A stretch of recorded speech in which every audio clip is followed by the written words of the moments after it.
Good morning, everybody. Welcome to another episode of Environmental Social Justice. I am your host, Wendy Nystrom, and today I welcome back Mr. Thomas Riebs. Welcome back, Thomas. Well, thank you, Wendy. I appreciate it. Thanks for having me back. I'm honored. Flattered.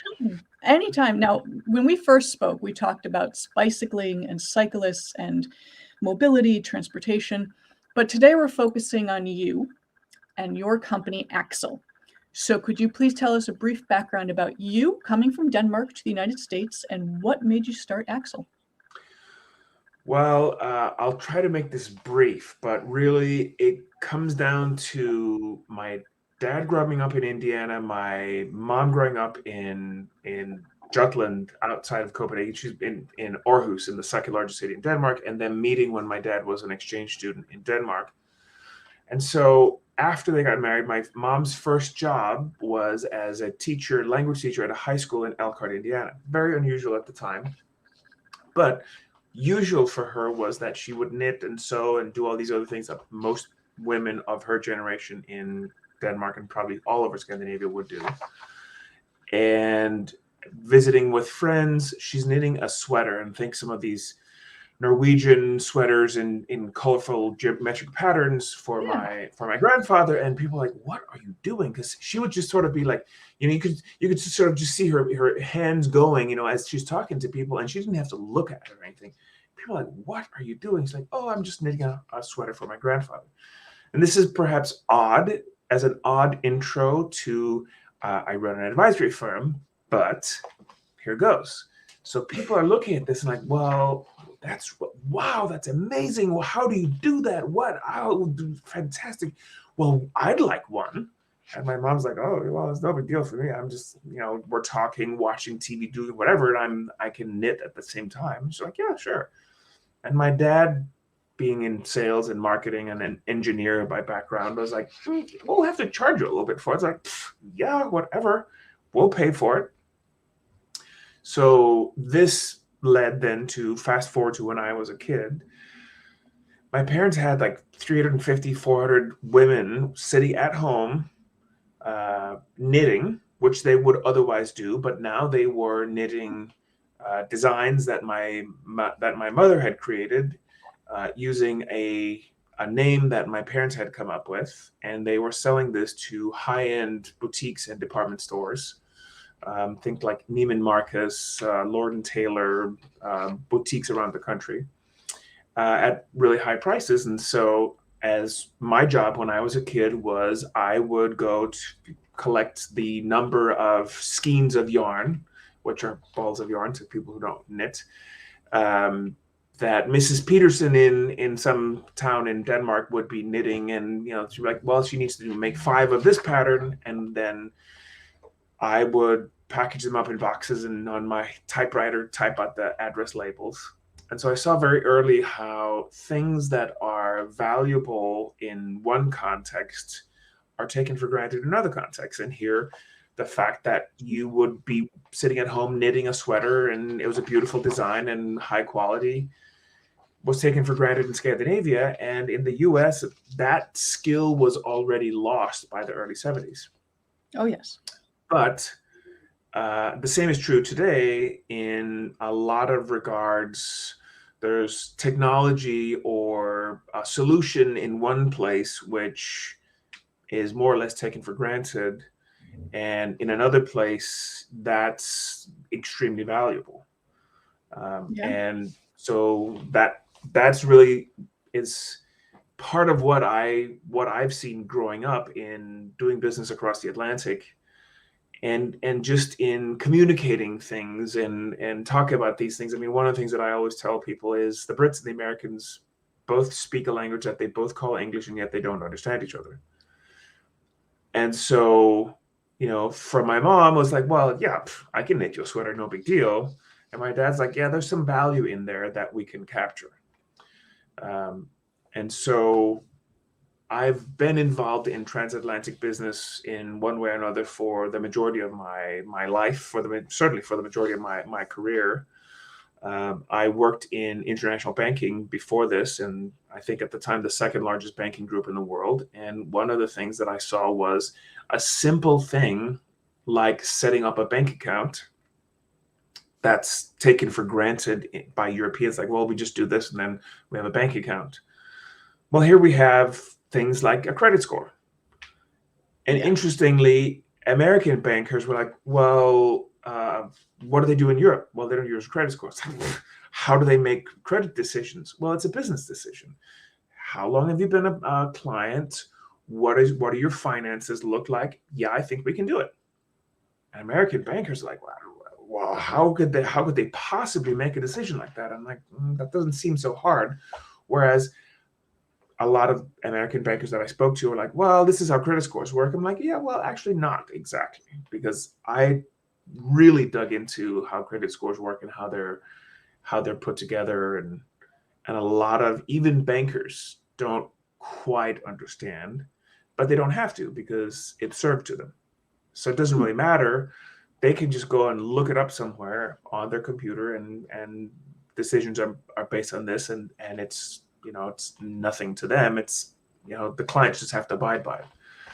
European companies come in, or European executives who are transferred to the US, they come into the US and they're like, well, I don't have a credit score, so I need a credit card. Like, well, we can give you a $200 cash secured credit card.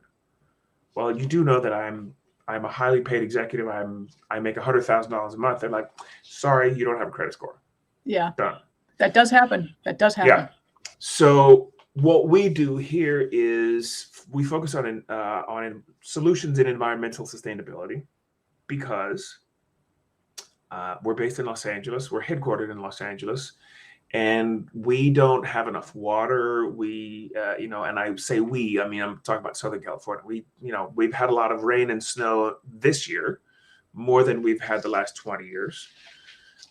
And we need to solve the problems. And there are people and companies around the world who have thought about this for a great many years, and who have some really great solutions that will be really good here. But we're not particularly good at accessing them. We're not particularly good at identifying who has this solution. Last time we spoke was about cycling. One of the things that I hear a lot of is, well, we're not Copenhagen. Okay, but neither was Copenhagen 40 years ago. It requires setting a goal and pursuing that goal, moving in that direction. Well, if we're not Copenhagen, how do we want to have better cycling infrastructure? It doesn't mean we have to be Copenhagen, but do we want to have multimodal transportation infrastructure? Well, but then we need to invest in that direction. So in Los Angeles, we don't. And there's some great stories around why we don't have a subway, and there's some tunnels under downtown Los Angeles. And apparently, I may get this wrong, but apparently this was bought by oil companies in the 30s who wanted to move the development in the direction of cars. So we go and find the solutions and present the solutions to the stakeholders who need this, the counties, the municipal water supply, the water treatment facilities, whatever they may be. But at the same time, we also communicate to the companies overseas, because, for instance, one of the big challenges is Danish companies who have developed world-leading technology in wastewater treatment. They're like, well, I have this part of it.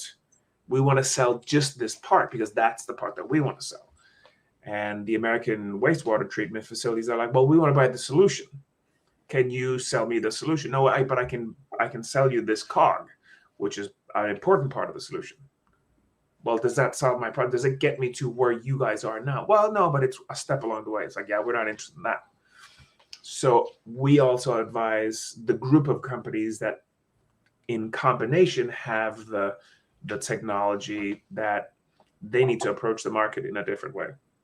So that's a lot of info, and I just want to connect some dots. So with AXEL, your company, you have a group of experts. You advise, you don't consult. So advising, you will tell people what they are doing wrong. You're not going to tell them what they want to hear, but what they need to hear to get it done. You have an extensive background that it pretty much embodies all of the science and technology necessary to move proactively towards sustainability, towards circular economy. where you don't have the personal expertise or resolution. You know the people who do, you bring them to the table so you can present an all-encompassing solution to who needs it. And again, advise them why they need it and what they need to do, and not what they want to hear, which sometimes people just want to hear what they want to hear. But you tell them, this is, if you want this to get done, you got to do this. It's just the way it is, because you have that extensive background of working with the EU and outside, not just the EU, but international countries. And folks, there is absolute fact that if you come from outside of the US and you do not have a credit score, you will have a hell of a time start opening a bank account, buying a house, leasing a car, any of that. My sister came from Switzerland and Australia. She had a hell of a time getting back into the US. And don't get me started about talking about checks. If you're 50 or under and you live in Western Europe, you've probably never seen a check, and you've certainly never handwritten a check. Yeah, that should be also obsolete in my opinion, but some people only take that and it's annoying. But that's another story. Talking about let's go back to what AXEL does. ESG, strategy, sustainability, and solutions. Now you talk about, you're creating value, you're providing solutions to people. One of the things that I love about you and consider you a dear friend is you are always promoting women and people of color. Mm-hmm. Absolutely. Absolutely. And, being a white male in industry, that is an anomaly most of the time. But you've said to me repeatedly, if you are not incorporating everyone to the table, you are missing out on 50% of the knowledge, 50% or more of the knowledge base. And you've given some really good examples in the past, if you could share that. Yeah, I mean, there's going to be an event here later in April. A professor at UCLA School of Law, Stephen Bainbridge, who's an expert on businesses, and he's going to talk about, he has a new book out about why the purpose of companies is absolutely to serve their shareholders and shareholder value only. So if you see it that way,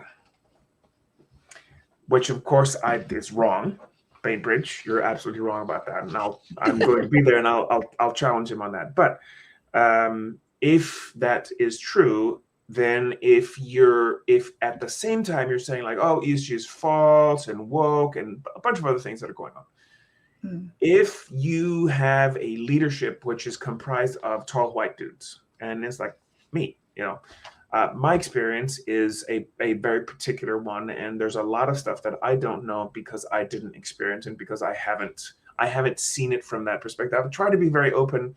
One of the essential qualities of AXEL is unrelenting curiosity. We will ask more questions to the point of probably a lot of people think it's annoying, but that's where we get to the really interesting part, is by asking more questions. But if your leadership team, your board, your senior executives, your middle managers, if you're promoting things like, oh, well, we have 3 women. Yes, but your group is 15.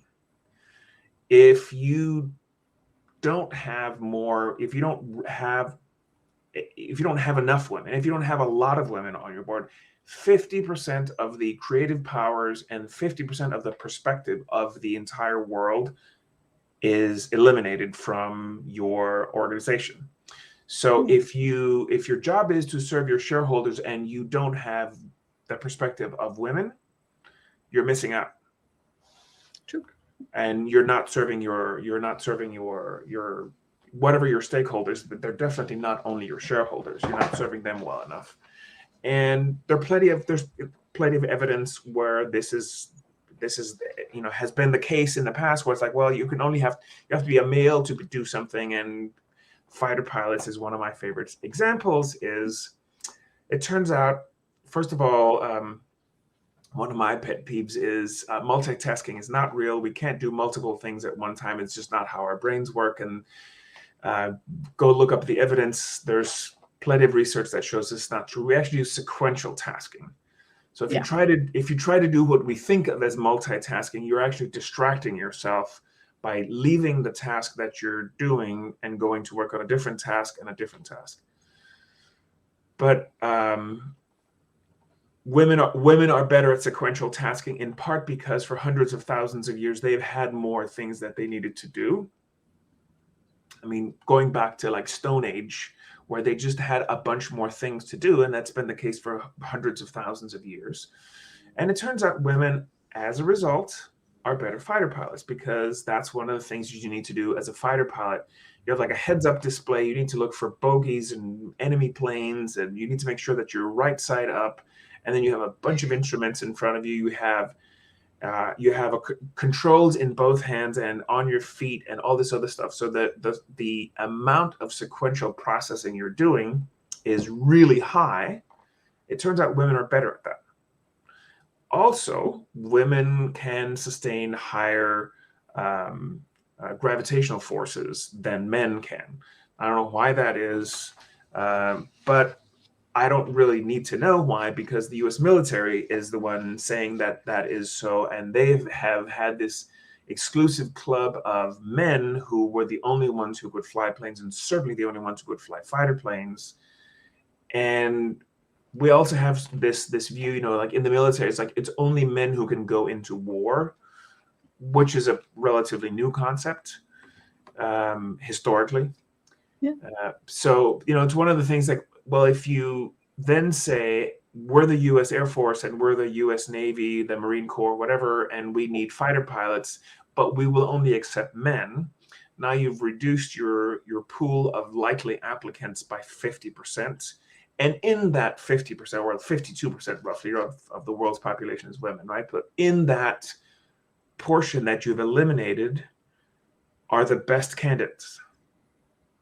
And if you are a corporation and you say, well, we need to serve our shareholders, you really need to look at, well, who is it that you are putting in positions of leading this company in the direction that best serves your shareholders, if that is the only stakeholder that you need to serve, which I would assert that is not the case.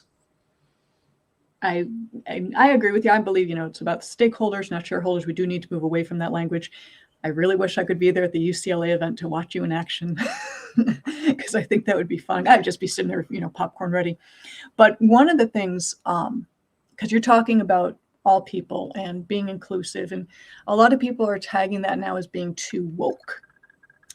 And being woke is now a negative connotation in general conversations. Why? Could you, in as simply as possible, explain to the audience what woke is, why it's being considered negative? And I can't explain it. Honestly, I can't explain it, because so I'm also like a huge language freak, and language and meaning and stuff, and it's essential to what we do, and it's essential to our business to understand language, because, like I said, I mean, the Brits and the Americans don't understand each other. There are phrases that literally mean the opposite. Yeah, that's true. And if you're saying woke, that sounds like I woke up. I'd like to think of it more like as I woke up. And so if you're awake and you're looking around and you're not blinded by, well, we've always done it this way. Because to me, woke sounds like, well, we've always done it this way, and don't rock the boat, because I have some sort of expectation that going into this, whatever, that I have certain entitlements that I have the right to. So I can't explain what woke means, except that it sounds like it's coming from a place of fear. Yeah. And it's sort of like, to me, it's sort of like, well, when television came around, we didn't really know what to do with television. And initially, television was really just radio shows with pictures. Yeah, that is very true, actually. I was listening to a podcast with Adam Grant, who's an organizational psychologist at Wharton. It's called Rethinking, and he was talking about ChatGPT, and he's a little bit negative about ChatGPT. Well, it can only do this and can only do this, and I'm certainly one of the people who's trying to figure out, like, what is it that we can do with this AI. But I also feel like there's a little bit of a television moment that we don't quite know what to figure out with it, and we're trying to pigeonhole the technology into, it needs to be this, and we're concerned about what can we, what's it going to do to writing? But I digress a little bit, right? Because this whole thing about woke is, to me, it seems more like it's a term that's been created to say like, well, we're going to use this woke and we're going to throw it at you, and that will allow us to paint you with a negative brush because you're saying, oh, we need to hire more women because, well, it's, the women need the help. And I think it's coming from the wrong perspective also. It's like, if you're Stephen Bainbridge and you're saying companies should serve shareholders, then not taking into consideration, not having people in your leadership, not having employees in your company who represent these perspectives and who have access to these ideas, well, then you're not serving them. No. You're excluding them. Yeah, and I mean, there's some issues with our educational system, which perhaps leads us to be like, well, we can either do this or this.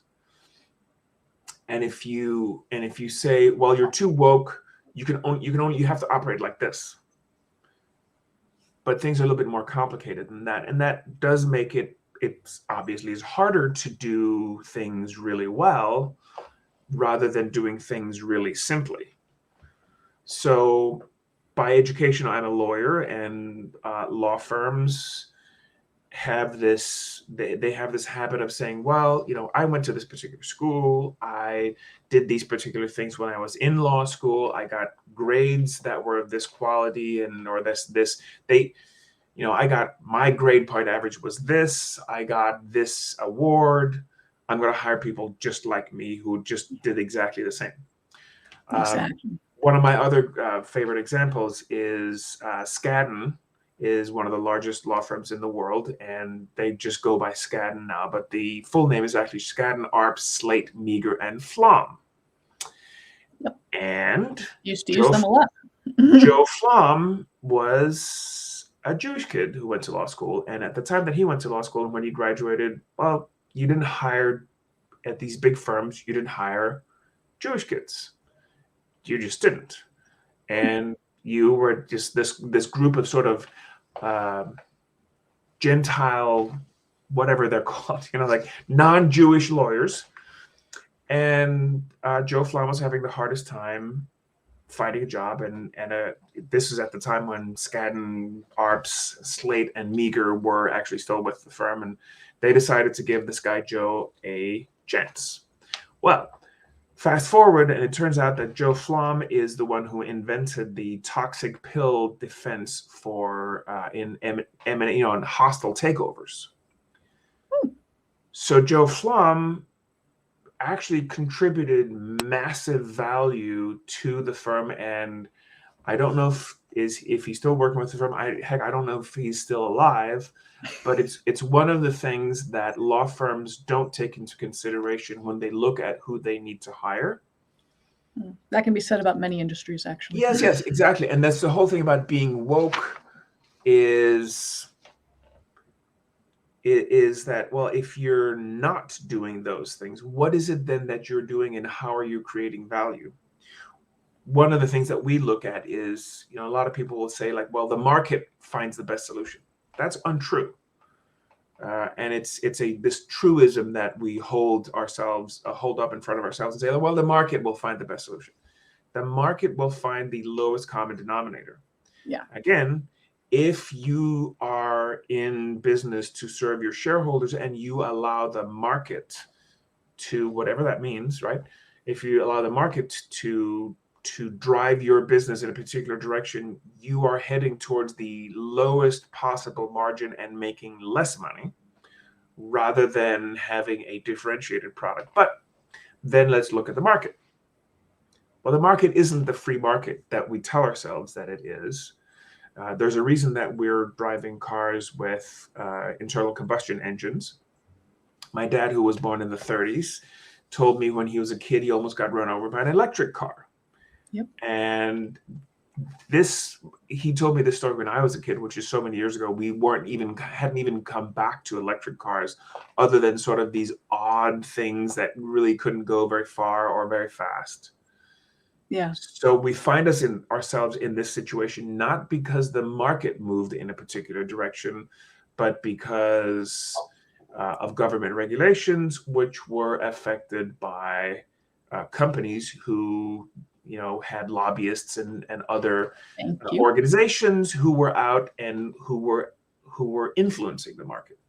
So the market isn't just the market. It's not just like we stand and we wait and, oh, well, there's a westerly wind today, so I can sail in that direction because I'm going to have the wind in my sails. The wind is going to be behind me. You can also, following my own analogy here with sailing and wind, you can tack against the wind. And if you tack against the wind, you can go places where others don't. And there are benefits to that.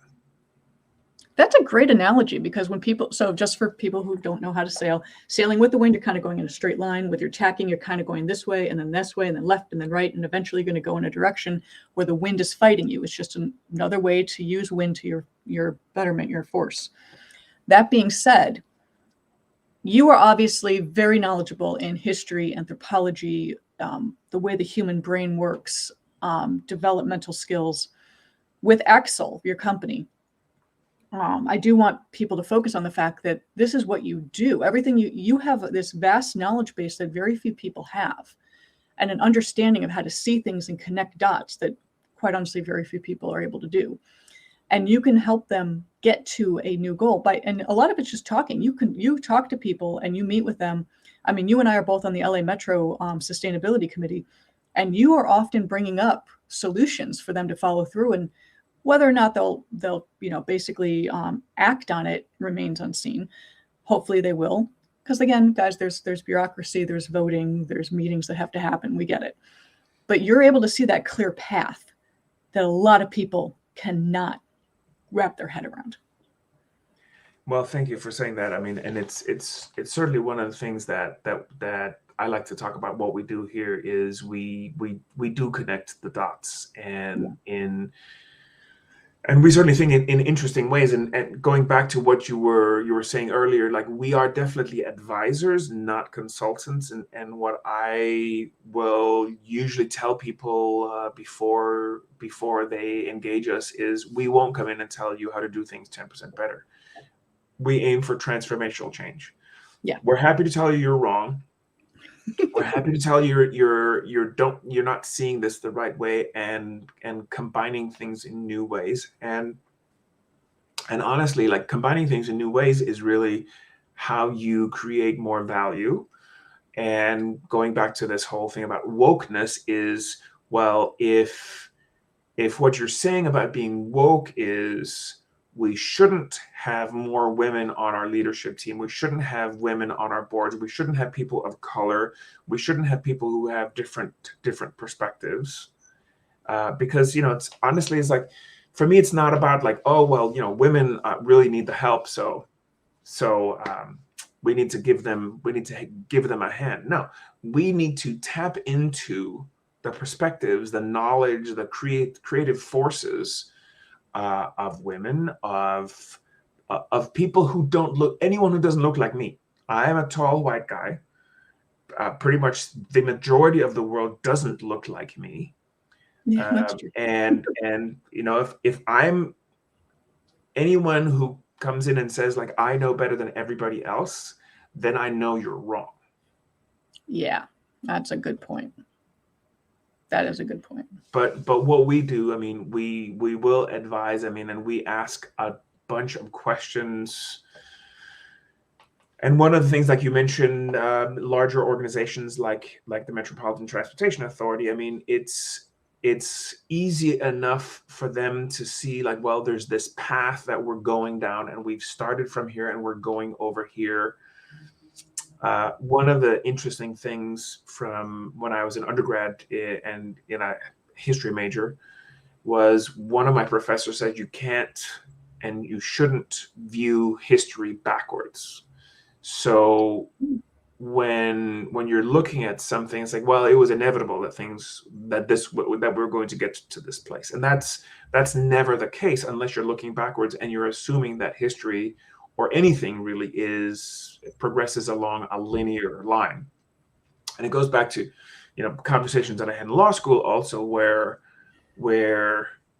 a lot of my classmates thought, well, I went to a good school, I got good grades, I go to work for this big firm, I work for them for a number of years and do these things and check these boxes, and then I'm going to make partner, and then I'm going to make a lot of money, and then I'm not sure why you want to do this, or why you want to do it this way. But what I encouraged them to do was always go out and network and ask questions.